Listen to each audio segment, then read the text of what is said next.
Hello and welcome to World Insight with me, Tian Wei, coming to you live on CGTN. Chinese Premier Li Keqiang has arrived in Germany for the 5th round of China-Germany intergovernmental consultations with Chancellor Angela Merkel, and they just wrapped up a joint press conference.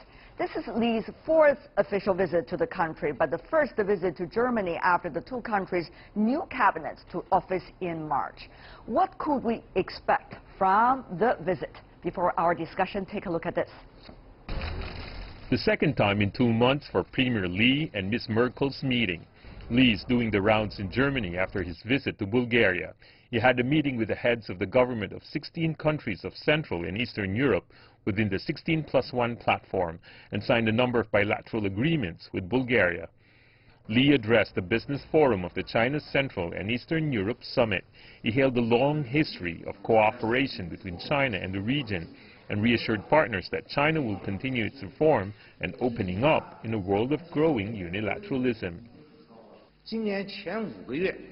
In particular, in the first 5 months of this year, the trade between our two sides rose by 24.5%, and it also shows the tremendous untapped potential in our business cooperation, because China believes in multilateralism and world multipolarity. Europe is an important pole in the international landscape for peace and development. This speech was delivered a day after the U.S. and China slapped tariffs on $34 billion worth of each other's imports. Central and Eastern Europe countries agreed it's important to uphold multilateralism and free trade to continue the current momentum of global economic recovery. Also, China and Germany, as the largest economies on both sides of the Eurasian continent, seek to strengthen cooperation amid the complex and volatile international situation.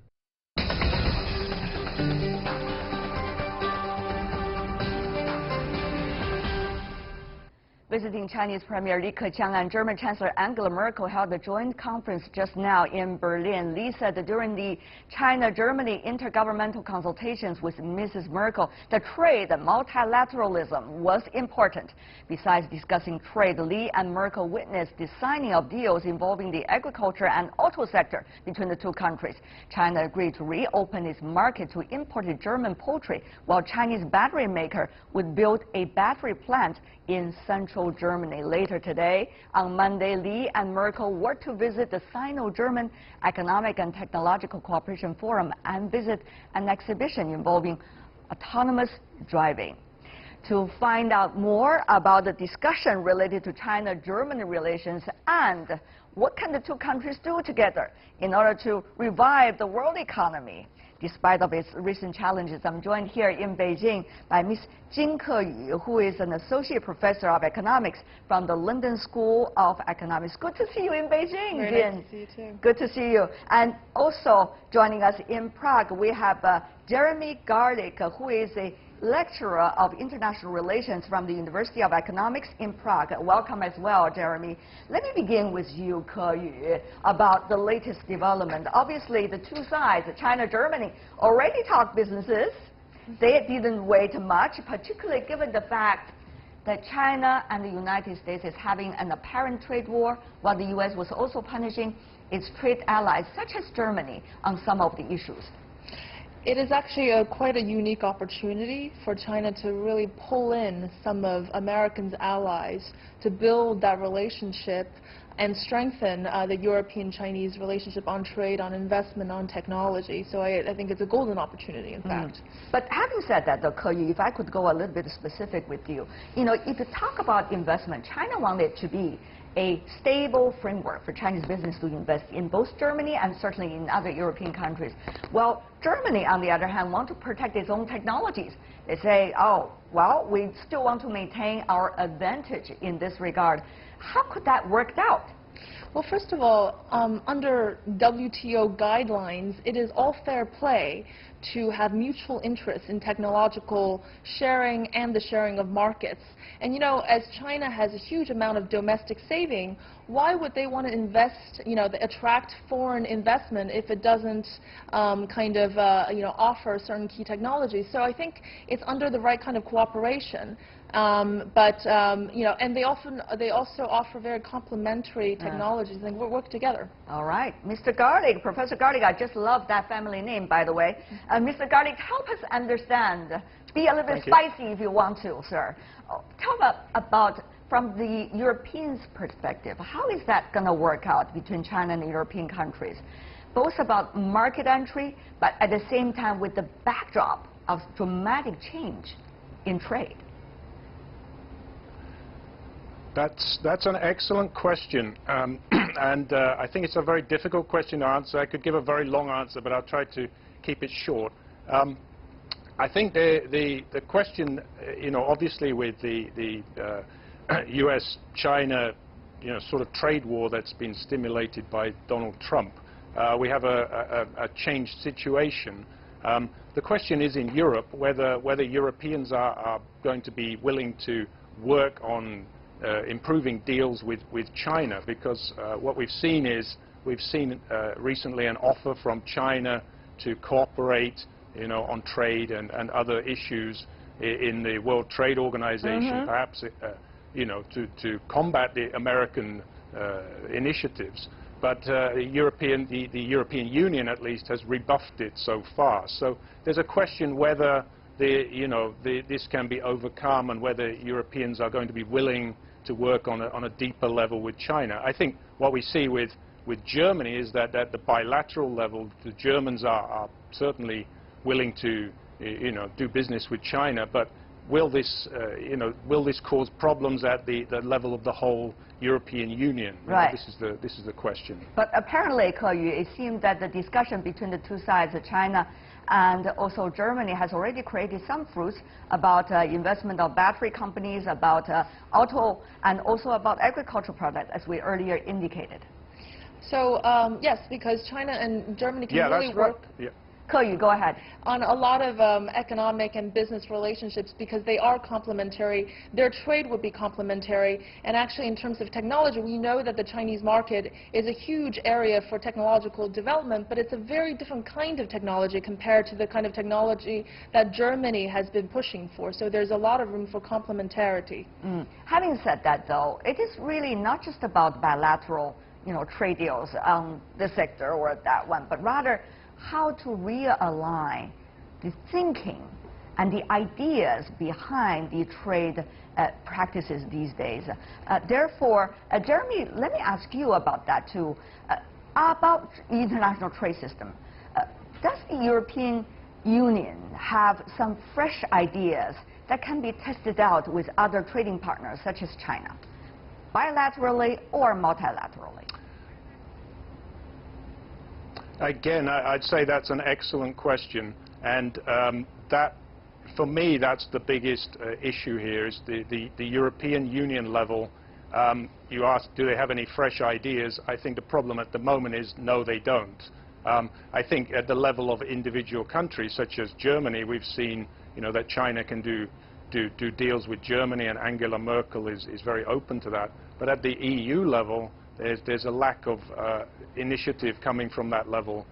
There's a lack of dynamism coming from that Europe-wide level. So it may be that the best chances of progress are more with bilateral dealing than at the EU level, unfortunately, in my opinion. And also joining us now, we have from Brussels, Nicholas White, who is a Senior Director at APCO's Brussels office. Mr. White, welcome to our program. Since we're talking about the EU, you are there in Brussels. You probably have a better judgment than all of us about new ideas about trade. Is there any, briefly? Well, I'm not only here in Brussels, but I was actually in Bulgaria last week, and I attended both of the Premier Li's meetings with both the Bulgarian government and with the Eastern European countries on Friday and Saturday. So I've been quite close to this as it's been developing. The most striking thing that Premier Li said in Bulgaria was that China has come to support the European Union and effectively not to divide it. I found that really interesting, that China was pushing against the narrative that it has is only interested in dividing and ruling, that there's a real commitment to come in solidarity and in solidity to overcome the dangers that are posed by the threatened American trade war. And I think Europeans are very interested in that. And I think it's interesting now that Premier Li is in Germany, whereas in fact it is the Germans who are famously the most concerned about the possibility of escalation of trade relations between Europe and America, and are perhaps the most reluctant to take it any further.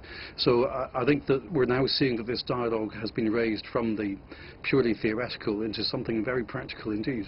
Something very practical indeed as well from China's side possibly. For example, Belt and Road Initiative. If you think about that idea, that initiative that has been put out for there quite some time, but there's still a lot of different understanding about exactly what China has in mind. Is that a strategy? Is that the way China tried to roll its map all over the world? Ke Yu, about that, what do you make of those suspicions?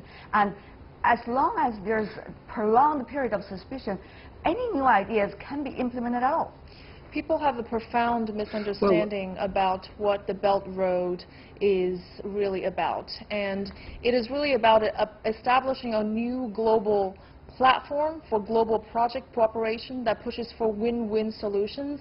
Let's face it, the world needs more infrastructure, and the developing countries need to rise to prosperity, and infrastructure is a great way. China's providing that initial thrust of building that platform as offering a new model for global cooperation, and that is not perceived that way through the economics, but through the politics. And I think that people need to change that view sooner or later. But what exactly is that model that you're talking about, Ke Yu? You have to be very specific here. You can't just throw a few big words to us. I'm glad you asked me that question. Infrastructure is a network, and you need to build that entire infrastructure network by helping these smaller countries without the capability to build infrastructure. You also need a big country like China to absorb the liquidity risk, financial risk, operational risk, and also provide the initial finances, but also in collaboration with international participants. Germany, UK on technology, logistics, financial innovation. There is actually a lot to offer, but they need to emphasize it's a global platform. It is a global platform, and it's supposed to be about projects. People bring their own advantages together, do it together, share together, eventually the result. Mr. White, though, as that idea is still being questioned and tested, when do you think the new ideas can be worked out for an important time such as right now, when people have so much questions about the international trade system, about the international economic growth possibilities? Mr. White. Yeah, if we're talking about the development side of things, then I think it's a learning process all around. China has had an extremely good 10, 15 years of development investment in Africa. And, you know, for anybody who knows Africa, it's been extraordinary, the transformation that has been brought there to a very large extent with Chinese help. Europe is a different matter. And I think that China is still learning the way in which it's easiest to and best to engage with the European countries. It's quite striking that if you look at the Chinese investments in the 16 Eastern European countries, the one country that has received the most investment is actually Bosnia-Herzegovina, which is the country with the most devastated economy, the one that was most badly affected by the wars of the 1990s. Chinese investment there is about twice as much as in the Czech Republic, which is the second most. So I think there's an element of looking for adapting the Chinese model to countries that already have fairly well developed economies, and also countries that are operating within the European Union framework, which of course Bosnia is not as yet. All right. So I see this as a process that's just beginning. But if I can say one more thing, I think part of the suspicion has been that we've had this discussion about China increasing its investment in Europe through the Belt and Road Initiative for some time now, and the money has not really started to flow just yet. So I think we've seen quite a lot of promises from the Chinese side, and some people are still, some of my Eastern European friends are saying to me, yes, well, that's all very well to have made these promises, but when are we going to start seeing actual results?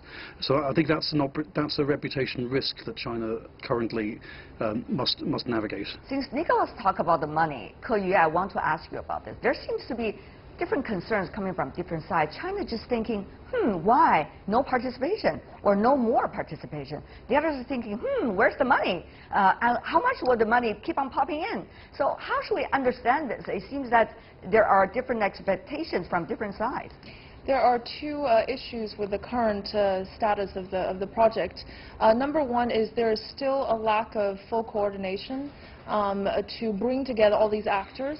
But even more importantly, there is not a really centralized data center. I've talked to lots of commercial banks in China that have done the projects, a lot of funds that have already implemented the project, spent a lot of the money, but there is no centralized system telling us where it went and how it happened. So that's another, just kind of from a statistical point of view, a lack of institutionalized, centralized effort. Maybe on certain issues, things are already done, and yet those information are not being spread around and shared because it is not necessarily a system that has already got all the sides into consideration. Jeremy, do you agree with that? Yes, I think those are some very good points, and I would say that there needs to be a greater transparency on the investment side. Here in, I'm in Central Europe, I'm in the Czech Republic, and here there's been a lot of debate about the Chinese investments here, and there have been some problems with it. And I think what is needed is a really greater transparency of communication about the investments, and also much more specific information about how the money is going to be invested, what the plans are. Here in the Czech Republic, we had a promise of investment 2 years ago, and a lot of people are asking, what are the results of it? We haven't seen that many, specific results, and some of the things that were supposed to be done have resulted in some political problems here, which I won't go into the details of, but more specifics are needed, and more clarity, more transparency, I would say. You talk about you would not go into details, but the details are actually where the devils are, right? You think about that. That's also one of the concerns. On the other hand, from Chinese investors, they say, if we invest our money over there, we started this huge projects over there, but at the end of the day, when administrations changes, when even local government changes in some of those countries, things just gone, and everything has to be done from scratch again. That is not the best environment to attract the investors, Chinese investors included. Jeremy. Yeah, again, a very good point. One thing that that I noticed very clearly, I've noticed in the last year, is that Chinese investment is pouring in much larger quantities into Western Europe, as we see now with the visit, Premier Li's visit to Germany. You see much larger volumes of investment in Germany. And why is that? Because Germany is simply more attractive to Chinese investors. The Central and Eastern European countries, what can they offer to China? What is China supposed to invest in? And I think that's a very good question. What are the Central and Eastern European countries offering to China? The Western European countries being more developed industries are more attractive, obviously. The Central and Eastern Europeans need to work out, and China also needs to work out where the investment opportunities are in Central and Eastern Europe, because I think at the moment it's not clear at all. So also lack of clarity. Could you? I would put it the other way. It's actually, you need to take a country like China to be able to invest in countries that are not immediately obviously attractive, just like the U.S. Put a disproportionate amount in NATO, holding up that alliance for the benefit of others. That's why you need China on a Belt Road project to absorb this initial risk for the global economic win-win platform. And of course, we also want to have others to contribute to this project, because this is a project for everybody, not just for China. That has to be very clear. Before we go, ladies and gentlemen, we had a wonderful discussion, but this discussion is taking place with the backdrop, as I mentioned at the very beginning of it, that when the international trade system is under threat by some of the original founders of that system, and also people do not know where to go as the so-called apparent trade wars are going on right here. So what can be the role, if you think about these ideas, these initiatives, eventually lead to, in a way, an update version of the international system, whether it's trade or economic cooperation. I'll let Ke to go first. Trade wars are sparking this unprecedented wave of protectionism, and it is highly dangerous. This is why China can do its part in preserving multilateralism by starting a new dialogue with the countries involved. Jeremy, briefly?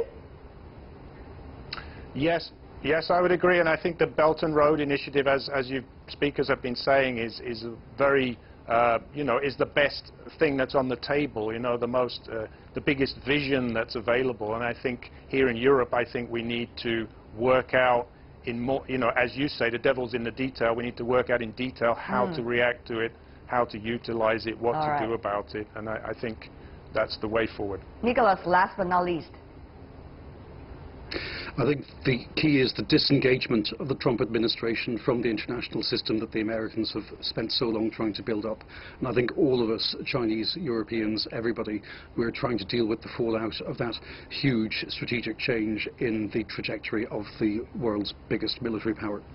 I hope we think hard and we work hard. Thank you so much, ladies and gentlemen, for joining us. Jin Ke-yu, Nicholas White, and Jeremy Garlick. Really appreciate it. Thank you. And you're watching World Insight with me, Tian Wei. The program comes to you Monday to Friday live on CGTN. Still to come on our program, I speak to the Secretary General of the Arab League and find out how China can cooperate with the Arab world in tackling political and security challenges.